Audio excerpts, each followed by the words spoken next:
자, 안녕하세요. 북설 카페 여러분. 오늘은 이제 제4차 모의고사 강의를 이제 할게요. 자, 먼저 1번 문제를 볼게요. 자, 다음 설명하고 있는 교육과정이 기읍과 미음의 교육과정 어디에 해당하는지 말해보고, 이 교육과정의 중학교 역사교육 과목에 관련된 과목 명칭을 쓰시오. 이렇게 했거든요. 자, 일단은 이제 요 밑에 있는 그 지문은 제가 예전에 객관식 기출문제에서 발췌한 거고요. 여기 기은, 니은, 디귿, 리을, 미음 이렇게 있는데 일단은 이제 기은은 1차죠. 그 다음에 니은은 2차, 그 다음에 3차, 그 다음에 이제 4차, 그 다음에 5차. 이렇게 이제 볼 수가 있고요. 그러면 여기에서 이제 예문과 관련된 그 교육 과정을 찾아보면 여기 경험 중심 교육 과정이 이제 단서가 될 수 있죠. 그래서 경험 교육 과정은 2차 때요. 2차 때. 2차는 요거와 관련된 거야. 이게 60년대 군사 정변이 일어나고 나서 이봉 니은과 관련된 것이 2차 교육 과정이고요. 이때 중학교 과목은 좀 약간 이제 생소하지만 사회 1, 사회 2, 사회 3 이렇게 구성이 됐고요. 그 다음에 이제 역사 관련된 내용은 사회 2라고 했어요. 이런 것들 파악을 해두시고요. 참고로 2차 교육 과정은 시험 문제 거의 안 나왔어요. 네, 나올 가능성이 별로 없지만 일단은 한번 내봤어요. 자, 그 다음에 이제 2번을 볼게요. 자, 2번은 이제, 뭐와 관련된 내용이냐면, 예전에 기출문이 나왔던 동총왕과 관련되네요. 동총왕. 예. 그래서, 동총왕인데, 산성왕의 아들이 동총왕이죠. 자, 이 동총왕 때 이제 외교 관계를 보면요. 자, 그 당시 이제 그 중국은 그 삼국이 분리돼 있었어요. 위촉고로. 예. 그래갖고 좀 힘이 빠진 상태였죠. 서로 싸우다 보니까. 그래갖고 이제 동총왕 같은 경우에는 좀 멀리 떨어진 오와 이제 친교를 맺고 위와 대적하고 했거든요. 그래갖고 이제 거기 기억에 들어갈 것은 동총왕이고요. 예. 그 다음에 이제 여기에서 그 니은과 관련된 결과를 쓰시오 이렇게 했거든요. 이것도 이제 한사군 침범과 관련돼 갖고 이제 좀 익숙하죠. 그래서 왕이 장군을 파견해서 뭐 그 당시 그 서안평을 공격을 했다. 이렇게 그 관련된 내용인데 결과는 이제 별로 안 좋았어. 왜냐면 이 서안평 공격이 성공했으면 좋았는데 동토양 때 서안평 공격은 실패했죠. 그래가지고 결국에는 이제 위나라의 공격을 받게 돼요. 그래서 위나라 장수였던 각구겸이 반격을 받고 그다음에 수도였던 국내선까지 잠깐 함락당하는 위기 상황에 빠져 있었던 거죠. 자, 그래서 이 내용들 기억을 해두시고요. 그 후에 이제 서한평은 언제 함락됐냐면 미천왕 때. 미천왕이 서한평을 함락하고 나서 그걸 바탕으로 낙난과 대방을 함락을 시켰죠. 그래서 점령을 했다. 이런 것 좀 기억을 해두시고요. 참고로 이 서안평의 위치는 어디에 있냐면 압록강 하구에 있어요. 이게 왜 중요하냐면 여기가 낙난과 대방이잖아요. 네, 저기. 근데 중국이 이제 그 낙난과 대방을 가려면 직선 항로로 이렇게 가는 것이 아니라 요동반도를 둘러서 이렇게 해가지고 압록강 하구에 들려가지고 이렇게 갔어요. 그러니까 그 당시 금적 항로라고 하죠. 예. 그래서 이제 이 금적 항로에 기항지가 필요했던 거예요. 그래서 여기가 서안평이 상당히 중요했고, 그래서 이제 이 서안평은 중국과 이 낙난과 대방을 연결하는 보급기지, 기항지 역할을 했기 때문에 고구려 입장에서는 이 서안평을 먼저 점령하고 나서 중국과 낙랑의 관계를 끊고 낙랑을 공격해야지 순차적으로 이제 뭐냐면 올바른 순서기 때문에 공격 순서가 이런 식으로 이제 공격을 했던 거죠. 그래서 동청왕 때는 실패했고 그다음 미청왕 때 드디어 성공했다. 그리고 이 서안평 공격은 낙랑과 대방을 공격하기 위한 사전 포섭이었다. 이렇게 좀 기억을 해두시면 될 것 같아요. 자, 그 다음에 이제 여기 보면 이제 그 3번을 보죠. 3번. 여기 보면 이제 명화 그림이 나와 있죠. 그림인데 어떤 전투에 대한 묘사가 있어요. 그래갖고 이제 이 전투의 묘사가 있고 그리고 이 전쟁의 명칭을 쓰시오 이렇게 했는데 요 전쟁은 이제 뭐와 관련된 거냐면 북방 전쟁하고 관련돼 있어요. 북방 전쟁. 북방전쟁이라는 것은 러시아와 스웨덴군이 싸웠던 거죠. 그 1차 북방전쟁과 2차 북방전쟁이 있고 그때 러시아는 유명 포트요 대제가 이제 통치했던 시기죠. 그래서 1차 북방전쟁은 그래서 실패했고 2차 북방전쟁은 그 당시 러시아가 이겼죠. 그래서 이제 발트 연안을 확보를 하게 되고요. 그래서 이때 이제 서방의 창구를 얻게 돼요. 네, 니시탄트 조약을 계기로 해서 이때 이제 서방의 창구라는 의미는 그 당시 러시아가 그 상당히 연해한 지역이 많긴 하지만 대개 보면 부동한 지역이 많아. 부동한. 그러니까 거울에 어른한 거죠. 날씨가 춥다 보니까. 그래서 부동항을 얻지 않고 부동항 대신에 이제 얼지 않는 거기에 얼지 않는 제가 말 잘못했는데 부동항이라는 것은 이제 그 얼지 않는 항구인데 동항이죠. 그래서 거울에 얻었던 동항 지역이 많기 때문에 부동항을 얻기 위한 어떤 조치가 필요했어요. 특히 유럽 지역으로 가려면 그 지역 중에 하나가 이제 발트해 지역인데 이 당시 발트해는 이제 누가 장악을 하고 있었냐면 스웨덴이 장악하고 있었죠. 예, 그 당시 스웨덴은 어마어마한 국가였어요. 핀란드도 장악했고 한때 노르웨이도 통합을 해갖고 그 스칸디아 반도에 이제 통합왕국도 만들었고요. 예, 독일의 어느 정도 영토도 있었고. 그래서 이제 강국이었던 스웨덴을 격파하고 이 발트해 연안 지역을 확보하려고 했어요. 결국에는 스웨덴을 격파해가지고 그 당시 발트해 연안 지역을 확보했고요. 그리고 이 발트해 연안 지역 확보하고 나서 그 지역에 이제 만들어진 도시가 상페테르부르크 라고 이제 하는 도시죠. 자, 거기에 이제 수도도 옮겼죠. 모스크바에서. 자, 그런 걸 이제 같이 기억을 해두시면 될 것 같고요. 자, 그러면 일단은 기획의 정치적 의미는 아까 얘기처럼 직접 유럽, 그러니까 서유럽과 접촉할 수 있는 발트해 지역을 지출할 수 있었다. 이렇게 좀 기억을 해두시면 돼요. 자, 그 다음에 4번을 볼게요. 자, 4번은 뭐냐면 여기 이제 보시면 이제 다음 기획의 군사 편제 관련된 내용을 쓰고 니은의 용어를 말해보시오. 이렇게 있는데 자, 일단은 매천야록에 있는데 이 매천야록은 항해이 지었던 이제 야산지만 상당히 그 당시 구한말 시대 때의 어떤 기록들 잘 보여주고 있거든요. 예, 그래갖고 그 교과서라든지 뭐 이런 푸셈 사조에도 많이 언급돼 있어요. 요거 이제 여러분들 이제 알다시피 난군이 나오고 그 다음에 군량지급 뭐 이런 나오니까 이모군란 때죠. 이모군란 이후에 이제 그 남군 그러니까 구식군인들은 대원군을 모셔다가 이제 이렇게 그 정치적인 어떤 그 복귀를 시켜놨죠. 그래서 그 당시 대원군이 이때 복귀되고 나서 오랜만에 이제 정치를 소외됐다가 이모군란 계기도 잠깐 이제 복귀되고 나서 그때 이제 했던 군사 편제 내용은 뭐냐면 예전으로 돌아가는 거야. 예, 그래서 민씨 정권이 이제 했던 근대 정책 이전으로 돌아갔던 거죠.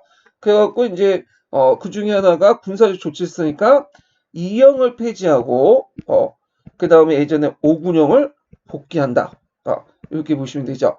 그래서 예전에 오군영을 이영으로 이렇게 만들었잖아요. 그리고 이제 신식군대 같은 경우에는 별기록을 만들었고, 그래서 오군영 체제로 이제 복귀한다. 라는 명령을 내렸다는 거. 그 다음에 이제 좀 알려지지 않았지만, 그 당시에 이제 그 내용 중에 보면, 이것도 좀 그런데, 예. 자, 그 당시에 이제 고정실력에 보면, 도고 문제가 있었어요. 도고. 예. 그 도고가 조선 후기 때 좀 문제 많았잖아요. 매점 매석을 하면서. 그래서 이제 이런 것들이 구한말 시대도 계속 있었나 봐요. 개항 이후부터. 그래서 요때는 좀 알려지지 않는 조치지만 도구도 혁파했다. 예. 그래서 대원군의 조치 중에 그 내용이 있어요. 예. 여기는 이제 어디냐면 신부샘에 있는 내용이거든요. 그래서 관련 사료도 좀 파악을 해두시고요. 자, 그 다음에 이제 5번 문제 볼게요. 자, 5번은 이제 그 명량 한간의 폐해와 관련된 내용인데, 자, 명량 같은 경우에는 한간이 상당히 힘이 컸죠. 물론 이제 당나라처럼 이제 그 항제 자체를 폐하지는 않았지만 나름대로 강력한 항제를 이제 권한을 바탕으로 해서 막강한 권력을 누렸던 사람들이 되게 많죠. 그래서 뭐 왕직이라든지 왕신이라든지 위충원이라든지 그런 사람들이 대표적인 건데요. 자, 그러면 요때 명나라 한간에 하는 어떤 사건으로 이제 시작됐나?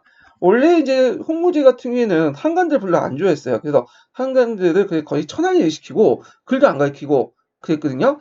그렇게 이제 소외받던 이제 한간들이 권력을 장악할 수 있었던 계기가 뭐냐면 정난의 병 때문에 전난의 병. 그래서 그때 이제 영락제가 남경을 공격하니까 영락제 사전에 이제 밀통을 해서 남경성의 문을 열었죠. 그리고 이때부터 이제 그 한간들 영락제가 중용을 하기 시작해요. 그러면서 이제 한간의 폐단이 등장했다. 이렇게 기억을 해두시면 되고요. 그 다음에 이제 명나라 때 한간 정치의 성격을 한가에 쓰시오. 자, 명대의 한건이 아무리 정행을 해도 그 당시 황제의 신임만 얻고 있을 동안만 그 권력을 누렸지, 황제 총애에 상실하거나 황제가 죽으면 곧바로 실각해서 어떤 죽음까지 당해요. 그래서 이런 것들이 이제 아주 특징이다. 그래서 한나나 당나처럼, 특히 당나는 황제를 편입하죠. 그래서 문생청제라고 또 하잖아요. 황제들이, 아니 한관들이. 그래가지고 이제 이런 것들은 폐해가 없었다. 그만큼 이제 홍무제가 중앙 권력, 특히 황제 권한을 강화시킨 결과에서 나타난 거죠.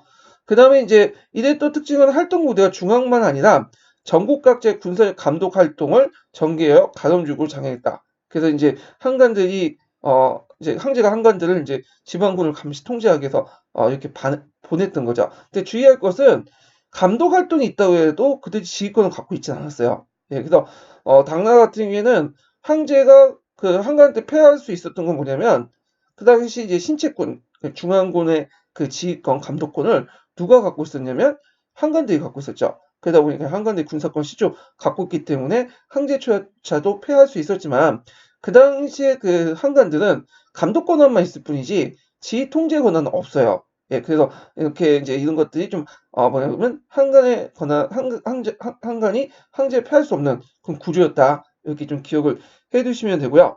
자, 그다음 한간이 또 권력을 누릴 수 있었던 게 뭐냐면, 이게 이제 의사결정 과정인데, 그 당시 이제 그 황제들은, 그러니까 명나라 황제들은 청나라 황제처럼 이렇게 유능한 황제들이 별로 없어요. 보면 이제 초창기 때 그 당시 그 홍무제라든지 영락제, 그 다음에 이제 중간에 홍의제, 그 말기 때 숭정제 정도, 이런 사람만 정치에 좀 관심이 있고 정치에 좀 개혁을 하려고 했죠. 물론 이제 숭정제 같은 경우에는 좀 끝발이 안 좋았죠. 이 시대 분위기가. 그래서 이 사람은 개혁을 하려고 했지만 이미 명나라 망해 가려고 했던 때고요. 그러면 이제 나머지 황제들은 실제 정치에 관심이 없어. 그래갖고 그 조정에 나와서 이제 회의도 주관하지 않고 모두 이제 신하들이나 한관들에게 정치를 맡겨버려요. 그래갖고 이제 이런 과정 속에서 한간이 그 뭐냐면 이렇게 이제 의사결정 과정에 황제 뜻을 칭하면서 권력을 누리게 되는데, 그 중에 이제 하나가 뭐냐면 디귿과 관련된 포위와 관련된 거야. 포위는 뭐냐면, 일단은 이제 육부에서 재상이나 육부에서 그 어떤 의견을 올릴 때 황제를 직접 만나서 이제 의견을 올리면 괜찮은데, 대부분 황제들이 이제 여자들 노냐고, 그다음에 술 먹고 뭐 그래갖고 했기 때문에 일어나지 않아요. 그래서 귀찮아해. 그래갖고 이제 제사가 육부가 일단은 그 의견을 올려요. 의견을 올려갖고 이런 사안들이 있으니까 좀 결제 좀 부탁드립니다. 황제한테 이제 의견을 올리면 황제가 그거에 대해서, 본장에 대해서 비답을 해요. 비답. 그러니까 비답은 이렇게 해라 하면서 입으로 전하는 거예요. 구두로. 그리고 이렇게 이제 구두고 나중에 이게 포위가 되는 거야. 그래서 원래 비답이라는 것은 이제 입으로 전한다 했지만 실제로는 이제 공식적 문서 결제를 통해서 이렇게 이제 하게 돼 있지만 실제적으로는 그렇게 하진 않고요. 대개 보면 이제 그 비답을 문서로 하는 게 아니라 그 당시 황제들은 뭐냐면 그 말로해요. 구두로. 그러다 보니까 이제 듣고 이 한간이 그걸 조작할 수 있죠. 그래서 황제가 이렇게 말하면 뭐 하나를 말하면 10개를 뻥쳐서 만든다든지, 황제가 이렇게 말을 하지 않는데도 자기 의견을 갖다 붙인다든지, 그런 식으로 해가지고 이제 포위를 만들어갖고 내려보내요. 그러다 보니까 이제 이런 포위를 통해서 한간들이 권력을 누리게 돼요. 그래서 요 이사결정 과정은 제가 보충 자료에 올려놨으니까 그 한번 참고해 주시고, 강자 중국사에 있는 내용이에요. 그래서 이게 좀 문제가 어렵긴 어렵지만 일단 강자 중국사에도 있고 동계에도 있어요. 그 찾아보시면. 그래서 한번 읽어보시는 것도 괜찮을 것 같아요. 자, 그 다음에 여기 보면 이제 천하형을 먼저 니일이 처리하고 그 뒤에 사법기관이 되었다. 이게 뭐냐면 동창이죠. 동창.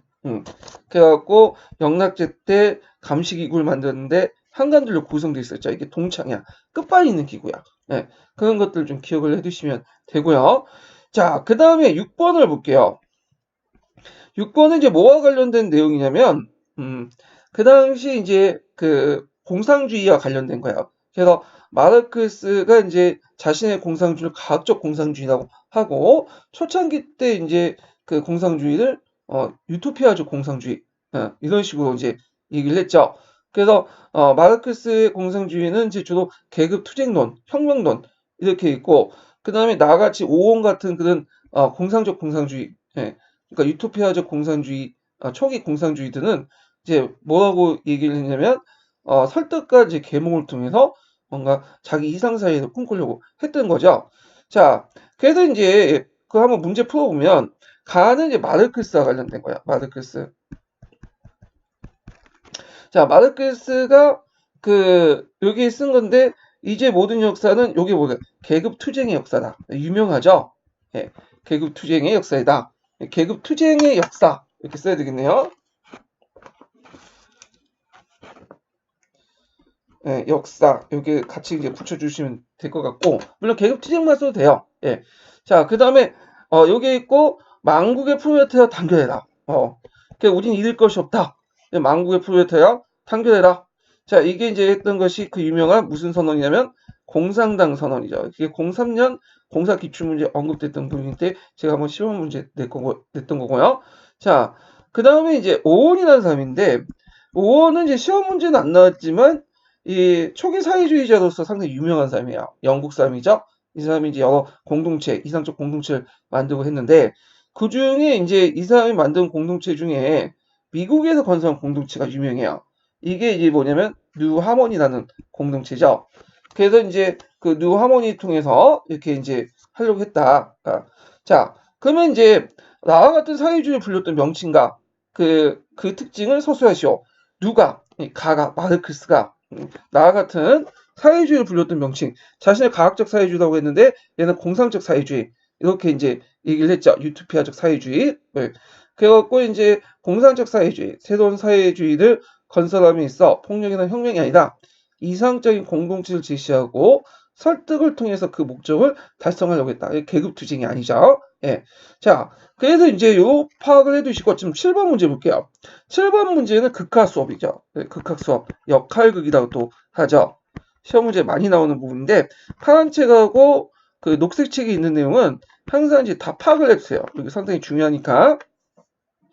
자, 일단은 극화 수업에 관련된 내용이다. 작성 방법에 따라 답안을 작성해 보시오. 자, 일단 수업 목표가 있고 그 관련된 수업 내용이 있죠. 자, 그래갖고 이제 수업 목표는 문화혁명 때 각 인문의 활동 이유를 그때 상황과 관련시켜 이해할 수 있다. 이렇게 이제 볼 수 있고요. 그러니까 이제 딱 보면 이제 수업 목표 중에 인지적 측면에서의 수업 목표죠. 그래서 뭐 지식 이해 측면에 이제 수업 목표라는 걸 볼 수가 있어요. 그리고 그와 관련된 수업 내용도 있고요. 자, 그럼 이 시간에는 그 문화대학용 주제 극화 수업을 극화 수업을 진행하려고 한다. 자, 모든 학생들 모두 문화로 모두 똑같은 그걸 만들어 참여하는 방법 진행할 것입니다.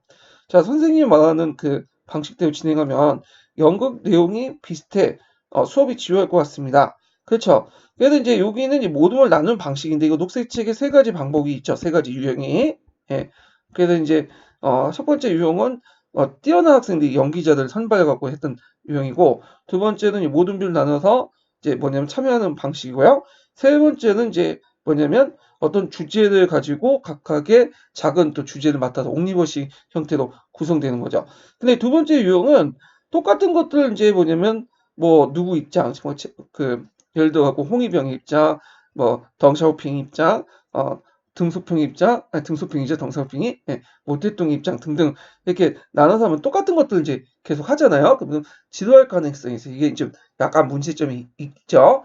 그래서 이제 이걸 이제 뭐냐면 극복하기 위해서 학습의 효율성 한 가지 써주시오. 요 니은에 관련된 그걸 좀 재밌게 효율적으로 하면 연기가 끝난 다음에 각 모둠의 대본이나 수업 준비, 연기 등을 비교해 본다. 이런 것들이죠. 예, 이렇게 이제 기억을 해 주시면 돼요. 아, 제가 말 잘못했네요. 예. 요거는 이제 니은의 효율성이고요. 예, 제가 말하는 거는 요거에 대한 이제 선생님에 대한 그 디귿의 이제 지원법을 어떻게 개선할 것인가. 그것은 이제 좀 다른 거죠. 예, 그러니까 제가 아까 얘기한 것은 니은과 관련된 그 효용성이고요. 디귿은 이제 이런 효용성을 이제 있는데도 불구하고 이렇게 지루한 것을 문제점을 개선하기 위해서 어떻게 해야 되냐. 이건 이제 뭐냐면 마오쩌둥 입장이나 덩샤오피 입장, 누샤오이치 입장 등등을 모든 사람이 똑같이 해보는 게 아니라 또 뭐냐면 모든 별로 돌아가면서 하는 거야. 그래서 같은 사건, 상황을 모든 별로 서로 다른 사람 시각으로 할 것. 그래서 한 사람만 계속 어떤 팀만 그걸 만든 게 아니라 돌아가면서 하면서 서로 간의 다른 시각을 이제 느낄 수 있는 그런 것들을 하자. 요 관련된 내용이고요. 자, 그래서 이제 디귿은 요와 관련된 내용도 이제 봤고, 자, 그 다음에 이제 선생님 평가 방식 어떻게 할 것입니까? 이건 녹색책에 나와 있죠? 동료 학생들 상호 평가는 체크리스트 방법을 한다. 동료 평가라고 하죠? 자, 그러면 평가 기준이 뭐냐? 평가 기준은 이제 보려면 일단은 수업 목표를 좀 기억을 해 두십시오 했어요. 수업 목표는 문화활동 때 각 인물들의 활동 이유를 그때 상황과 관련시켜 이해할 수 있다. 그러니까 역사적 사고력 중에서 어디와 관련된 거야? 역사적 상상력, 감정이입, 요가 관련된 거죠. 그래서 이제 요가 맞춰가지고 평가 기준을 제시할 수 있는데, 물론 다양한 기준이 제시할 수 있지만 녹색 책에 있는 내용들을 보면 그게 역사적 인물의 행위 의도나 동기, 목적을 이해하는 데 도움이 되었는지, 그 인물이 그러한 행동을 했는지를 영향을 미친 요소들을 잘 드러냈는지 등등을 이제 쓰시면 되겠죠. 그리고 이제 마지막으로 이제 잠깐 놓쳤지만 기획의 수업 목표에 적합한 극과 수업을 종류를 써보시오. 그러니까 기획의 수업 목표는 역사적 사고력 중에 역사적 상상력과 관련된 거죠. 예, 감정이 이런 것들은 이제 관련된 것들이죠. 그에 맞는 이제 사고의 목적에 맞는 이제 그 수업 방식이 뭐냐? 연극식 수업이에요. 연극 수업. 만약에 역사적 판단력 하면 모의 재판 이런 것들 쓰셔야 되겠죠. 그래서 어떤 사고력을 육성하냐에 따라서 수업 방법이 달라진다. 그래서 극각 수업 안에 있었던 여러 가지 그 수업 모델 방법 중에 사고력에 따라 어떤 역사적 사고력을 육성하냐에 따라서 목적에 따라서 그에 적합한 그런 수업 방법이 있다. 이런 것들이 있으니까 꼭 기억을 해주시고, 이것도 예전에 기출에 언급됐던 거야. 자, 그 다음 이제 8번을 보죠. 자, 8번은 이제 고려와 여진 간의 관계인데 3차 문제 냈던 걸 또 한번 내봤어요. 이게 다른 측면에서. 자, 다음에 기획 인물을 쓰고 그다음 기획의 압박을 받은 니은이 고려에 요구했던 내용 및 고려의 대응을 서술하시오. 그리고 디귿과 관련해서 실시한 고려 초기의 정책을 쓰고 그 다음에 고려가 니은을 수용할 경우에 기획이 인정했던 내용이 무엇인지 말해보시오. 여기에 금주다는 거 금나왕이라는 뜻이죠. 그래서 요 금나왕은 누구겠어요? 그렇죠. 아골타라고 보시면 돼요. 그래서 이제 아골타가 이제 그 그냥 서찰을 보냈던 내용들이 이제 쭉 있는데, 그 서찰 보낸 내용은 그 뒤에 한문 해석 부분이 있으니까 그걸 이제 보면서 좀 얘기하죠. 자, 여기 보면 이제 아골타라고 했는데 제가 이제 여기 빠졌네요. 자, 아골타는 동양이라고 한다. 이름이 우이거이다. 어릴 때 이름은 교체다. 잠깐, 제가 잘못했는데, 이게 전공 A 2번을 읽고 내가 잘못했는데, 이게 아골타가 아니라, 이거는 그, 뭐와 관련된 건 동초왕과 관련된 내용을 제가 잠깐 깜빡 잊고, 착각해서 읽었어요. 전공 A 8번이죠? 예, 2번이 아니라, 예, 2번 문제 보면, 자, 개축 금나라 군주였던 임금이었던 아골타가 아지 등 5명을 보내서 서한을 보냈죠. 형이 대영진 궁국 항제이가 아우인 고조왕에게 문서를 보낸다. 우리의 할아버지 때부터 한쪽 지방에 끼어 있어서 그 당시 권한을 대국이라 하고 고려를 부모의 나라로 이제 하면서 조심스레 숨겼다. 그래서 이제 주 내용을 보면 형제 관계를 맺자. 네, 요 관련된 내용이야. 자, 그러면 이제 그걸 이제 보면 기획의 압박을 받은 니은이 고려에 요구했던 내용과 고려 대응 심의 볼까요? 그래서 이제 요때 그 기획의 압박을 받은 니은이라는 건 처음엔 권한 대국, 권한 항제죠. 자, 그래서 요구한 내용이 뭐냐? 그래서 권한의 대응이 뭐냐면, 자, 권한은 여진족 진출을 막기 위해서 고려 원병을 총했어요. 기획이니까. 예, 여진족의 압박을 받은 권한 황제가. 그렇지만 이제 그 고조는 이를 거부했다. 고조는 고조는 송하고 여진 관계에서 송의 요청을 거부한 것처럼 이렇게 중립 정책을 했다는 거 이렇게 좀 보시면 되고요. 그 다음에 이제 여기 보면 디귿과 관련돼서 고려를 부모의 나라로 이제 섬겼다고 했잖아요. 그러면 고려 초기 정책을 예전에 한번 말한 것처럼 전에 시간 말한 것처럼 여진족에 대해서 그 당시 김희주라는 자치주를 만들었다 이렇게 보시면 되겠죠. 그래서 이 기미주를 통해서 간접 통제하는 방식으로 이렇게 했고요. 그 다음에 이제 여기에서 이제 그 고려가 니은의 의견을 수용할 경우에 기획이 인정하겠다는 내용이 무엇인지 그 어, 말해보시오. 그래서 만약에 우리가 형제 관계를 맺으면 여진족이 너네들한테 이제 고려한테 뭘 줄 거냐, 뭘 인정해 줄 거냐. 그거 뭐냐면 고려가 거란의 종래 보였던 그 보주와 내원성 일대 점령한 것을 인정해 주겠다. 요걸 한 거야. 그래서 고려가 그 당시 이제 거란이 힘이 약해지니까 보주와 내원성 일대, 그러니까 그 압록강 이남 지역에 유일하게 남아있던 거란 땅이었거든. 오늘날 의주 지역에 있던 지역인데 항상 고려 입장에서는 이게 눈에 가시였어. 그래서 이제 고조가 힘이 약한 틈을 타서 여기를 이제 뭐냐면 점령 그 해줄 것을 이제 점령하려고 했는데 이걸 이제 안 이제 여진족들이 그러면 여기 점령한 걸 너네도 인정해주겠다. 근데 고조 입장 때는 자기가 뭐 여진족의 힘을 통해서 이제 그 거기를 점령한 게 아니라 자기 힘을 통해서 정복하려고 했던 땅이기 때문에 그 여진족의 인정을 받느냐 안 받느냐 그게 중요한 건 아니겠죠. 결국에는 이 지역을 장악해요. 보주와 내원성 일대.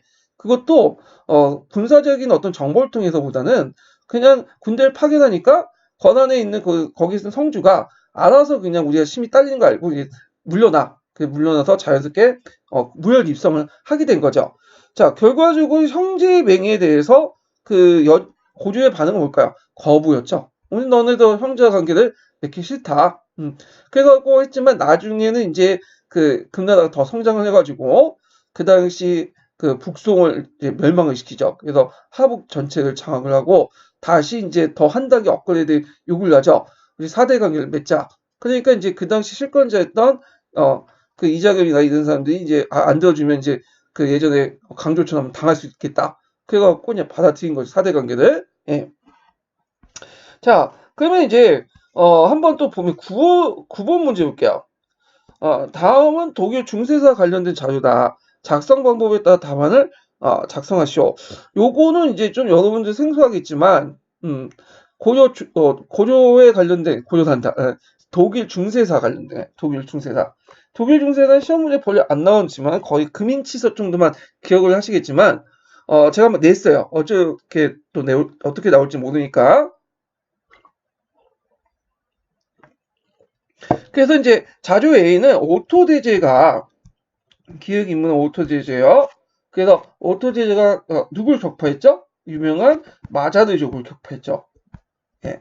그래서 요게 관련된 내용이고, 그래서 이제 오토제제가 마자르족을 이제 격파하고 나서 그 다음에 교회를 이제 장악을 하고 그들에게 이제 부와 권력을 부여하는 방식으로 이들을 이용해서 그 통제를 하려고 했어. 그래서 이제 그 당시 주교와 수도원장은 그 강단 토지를 관리하고 주변 지역에 대한 주백의 권한을 행사했다. 주백이라는 건 지방 그 총사령관 정도 되는 거죠. 도지사 정도의 권한을 행사했다.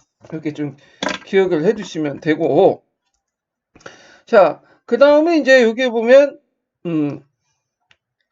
그 자료 B번을 보면요. 그곳에 그는 놀라운 의식과 전략을 활용함으로써 한양을 받았고, 그 다음에 최고 주교요 보편적인 교황이 요한에 의해서 황제로 도유됐다.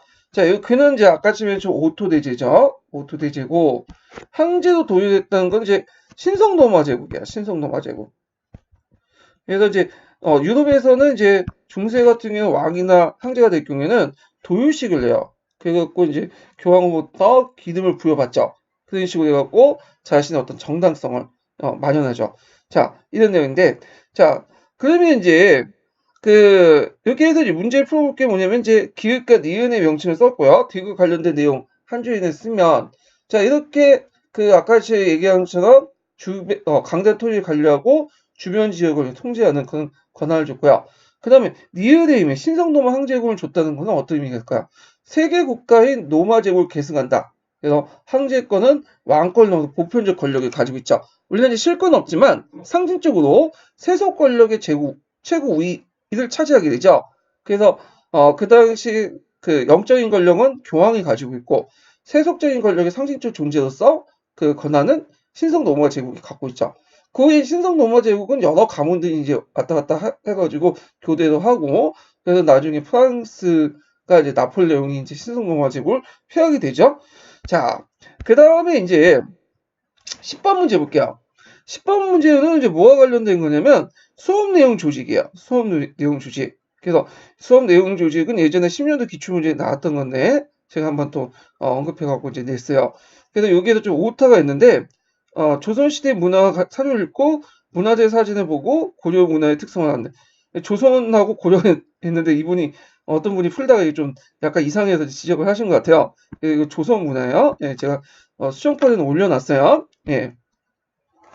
그래서 이제 이거는 주제를 달리해서 똑같은 주제들 학습 활동을 달리해 가지고 제시한 거고요. 그러니까 이 교사는 그 다음에 이제 여기에서 이제 김 교사가 이제 하는 것은 어떤 똑같은 주제를 이제 점점 심화 확대한 방법이야. 그래서 이게 예전에 한번 기출에 언급됐던 부분이고 또 최 교사가 하는 거는 사례를 통해서 이제 하는 내용 조직하는 방법이죠.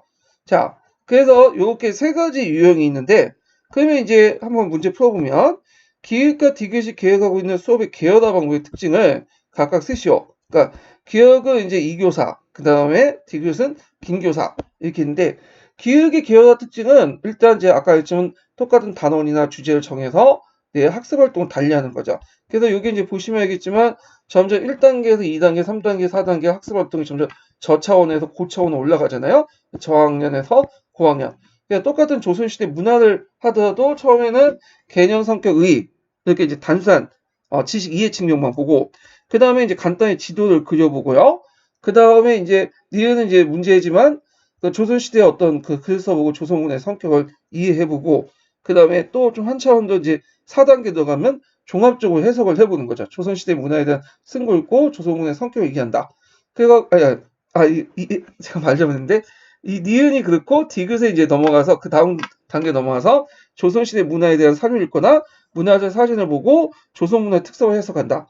그래서 지식 이해 측면 그다음에 간단하게 지도를 만들어 보고 그다음에 여기 분석을 해보고 그다음에 종합화시키는 그런 과정을 통해 한 단계 한 단계 점점 학생 활동이 점점 올라가죠. 이런 것도 저차원적에서 고차원적으로 넘어가는 낮은 단계, 높은 단계 넘어가는 그 계열화 특징이고요. 그 다음에 김교사는 아까 했지만 하나의 주제를 가지고 인식 범위를 달리하는 거야. 그래갖고 이제 처음에는 불교를 이해하고 일본 불교 비교한 단계였지만 불교를 고대 국가 성립과 또 연결해서 한점 더 높은 인식 범위를 이제 인식 대상을 하고요. 그 다음에 그 내면에 들어가서 불교에 담긴 자연관과 우주관을 이해하고 불교가 가지고 있는 현재적 의미를 파악한다. 이런 내용이고요. 자, 그 다음에 이제 니은에 들어갈 말을 예문의 내용을 고려해서 쓰시오. 그래갖고 이 니은에 관련된 내용은 제가 아까쯤에 이제 녹색책이 예시에 응용해갖고 한번 했고요. 그 외에 역사의식과 인식과 관련 내용이 다 들어갈 수 있어요. 그 다음에 최 교사는 이제 탕수육에 관련된 내용을 썼어요. 탕수육은 중국의 음식이죠. 근데 이게 예전부터 갑자기 만들어진 음식은 아니고 예전부터 있었던 음식은 아니고요. 예. 그 아편 전쟁 이후에 갑자기 만든 음식이에요. 제가 아까 말 잘못했는데 예전부터 있었던 음식이고 음식이 아니라 갑자기 만들어진 거예요. 탕수육이 아편 전쟁 이후에 왜 아편 전쟁 때 그걸 만들었냐 하면 저도 이제 예전에 유튜브에 보니까 서양 사람들이 젓가락질 못 하잖아요. 근데 중국 음식은 다 젓가락질 하게 돼 있어요. 예. 그래서 이제 서양 음식이 이제 중국 음식을 먹으니까 이게 젓가락질 서투니까 이게 뭐냐면 잘 먹지 못하는 거야. 그러니까 이제 서양인들 어떤 생각을 갖고 있냐 중국인들이 우리를 무시해서 그렇다.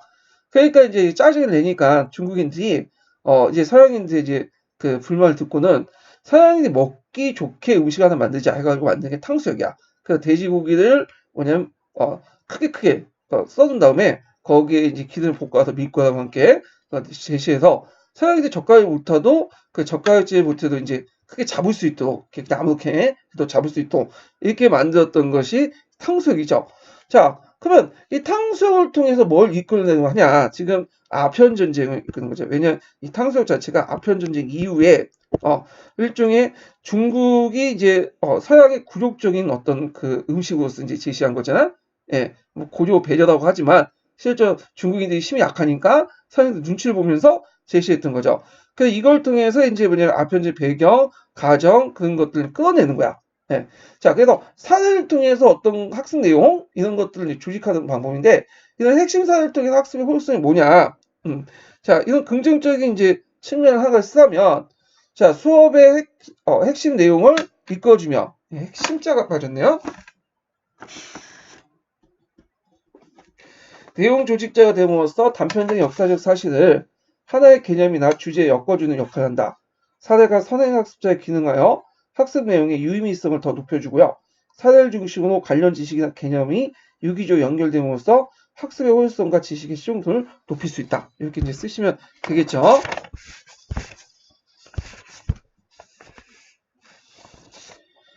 자, 그 다음에 11번은 이제 낭깨사학과 관련된 거죠. 이 낭깨사학은 자주 나와요. 뭐 2년마다 3년마다 이제 나오는 건데 한번 나올 때가 돼 있어요. 이 낭깨사학이. 자, 일단 1번, 2번, 3번은 낭깨와 그 낭깨 영향받은 학자들이죠.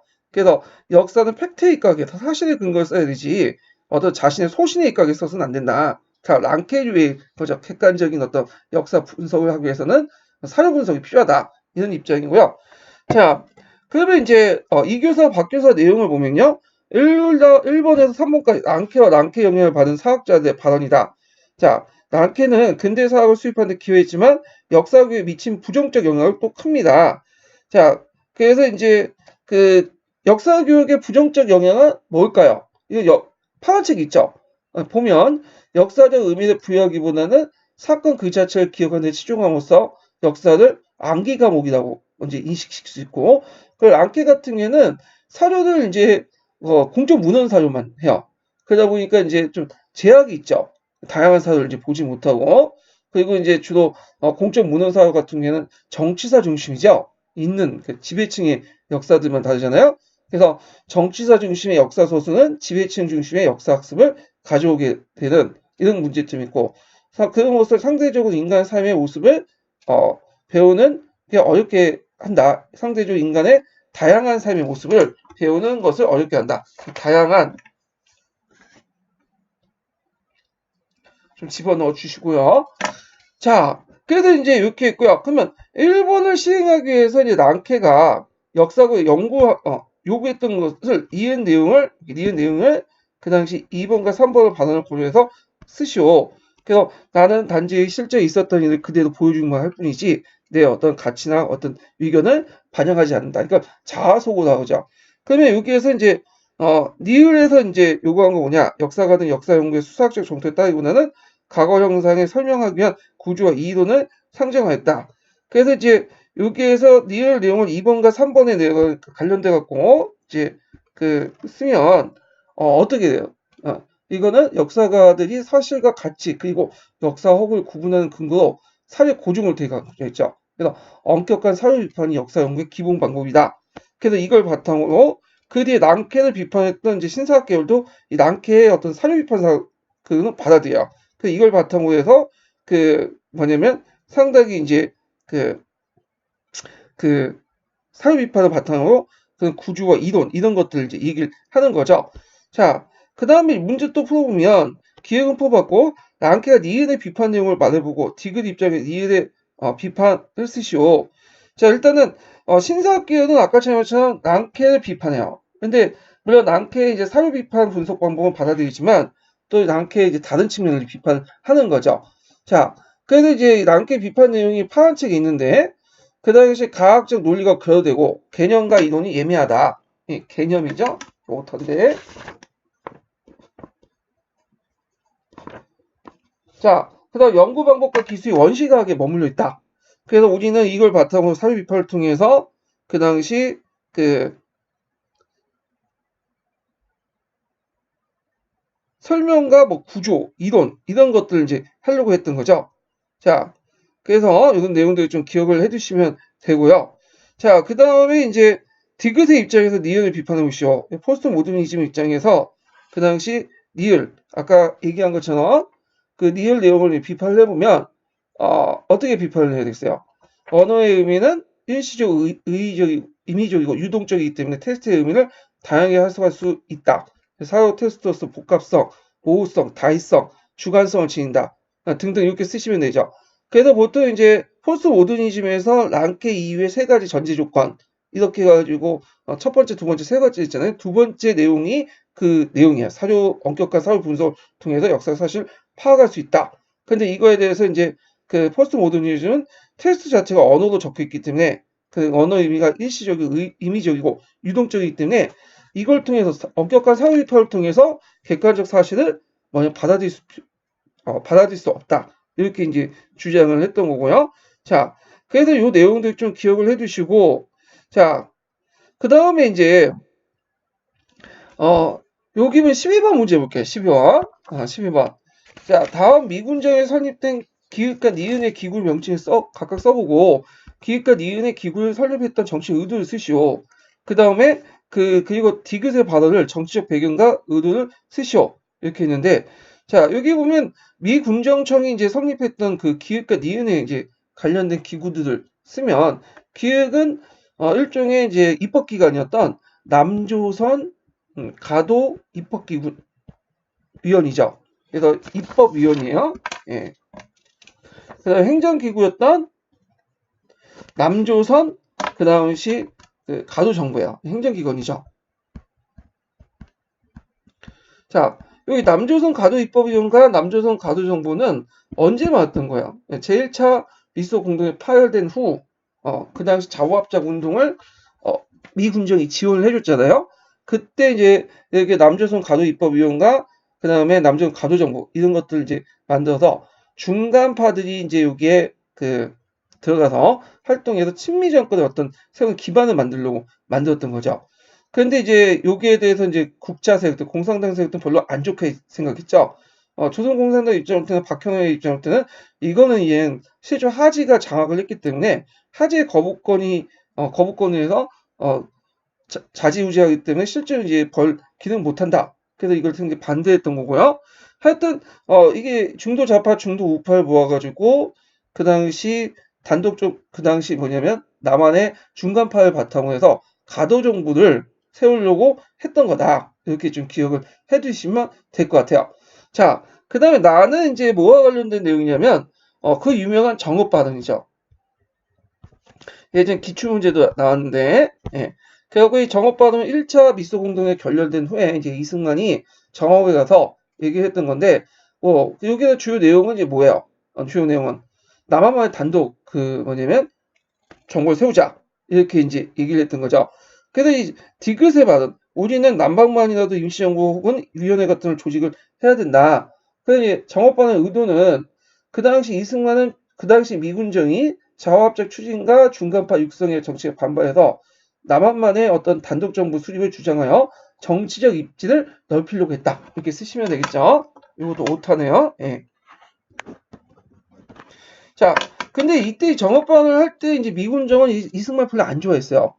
특히 이제 이승만이 이제 미국에 가갖고 이제 하지 비판하고 미군정 비판하고 하니까 귀국 후에 잠깐 이제 가택 연금을 당할 만큼 사이가 안 좋다가 2차 미소 공동회 직후 전후로 해갖고 이제 미 군정이 단독 정부 방향으로 돌렸으니까 이제 이승만하고 이제 손을 잡게 되는 거죠. 자, 그래서 이렇게 해갖고 이제 12번 문제까지 이제 풀어봤고요. 좀 쉬었다가 이제 전공 B로 넘어갈게요.